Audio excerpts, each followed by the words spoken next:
Naabdan pa sa among team ang grupo sa mga naga-karuling sa Barangay Lagaw ning syudad nga luyusan nagalagiti nga kainit. Padayon gihapon sila sa ilang pagkanta. Usa sa mga nangarol si Nanay Lorena, kauban ng higala nga si Crisalda ug Janeline nga pulos residente sa Barangay Kalumpang, Jensan. Sukad batod pa nga nagsugod ang bulan sa Setyembre, nagsugod usab sila sa pagbalay-balay aron nga manaygon.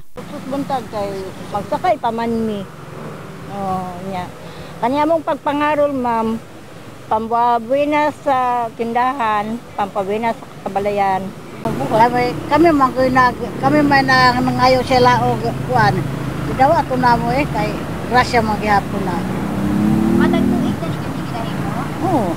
Matagtuig matod nila kining ginahimo ug isip idaran na kini ang ilang pamaagi aron daw nga makalahutay sa pang-adlaw-adlaw. Tapos para po nga makapalit po mi og maintenance sa kuan po, ma'am. Kalipay na matod nila nga adunay mauli nga tigka 200 pesos. Palit na bugas, kilo. Sudan tag sa kilo. Pinamdaman yun ako ang panggamata na ko kay sukad-sukad.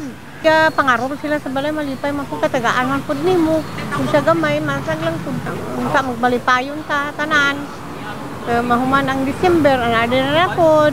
Nasayran nga usa lang ang pagpangarol sa mga naandan na sa mga Pilipino matag Burmans ug usa matod kini ka simbolo sa pagpahinumdom sa paghigugmaanay sa isig ka tawo. Gani mensahe na lang sa grupong carolers ngadto sa mga tawong ilang gikarulingan. Salamat intan Ginoo, salamat intan nga naghihapay nimo ang tagya sa balay nga naghatag sa mga mo'y kantidad. In the heart of changing lives, kini si Russell Jean Mantile, Brigada News.